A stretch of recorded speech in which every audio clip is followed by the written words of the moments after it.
मेहरारू अपन मर्द को शिकायत कर दिया आ का कहतिया अरे रहेला परदेश में अरे करेला नौकरी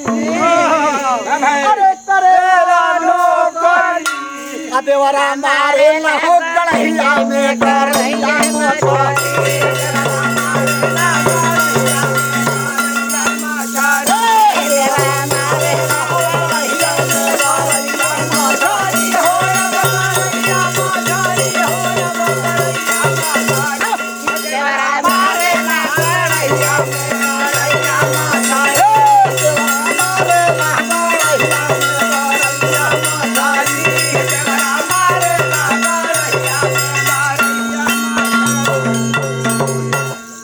रहेला परदेश में करेला नौकरी या देवरा मारा था गड़हिया में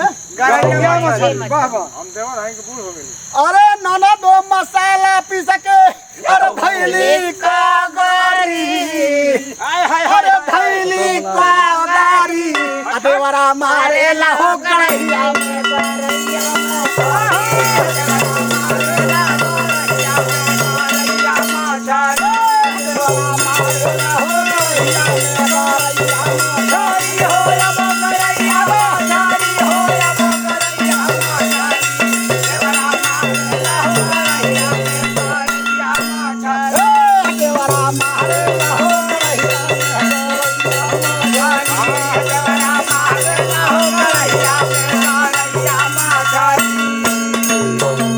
अरे बिना मरदा का मरदा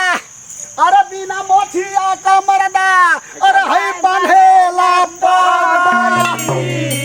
अरे बंधेला पगड़ी आ देवरा मारेला हो गड़हिया में गड़हिया हो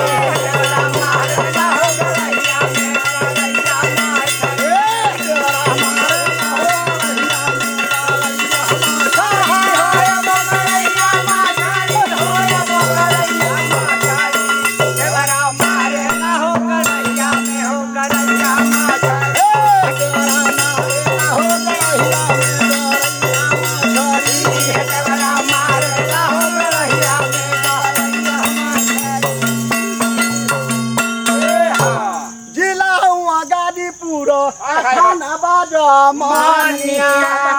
आ बड़ा पोस्ट बेटा बरहो आ बेटा बर माकाना अरे गावेला रोजाना रगरी सभा में ललकारी हो गरैया माछरी देवरा मारेला हो गड़हिया में गरैया माछरी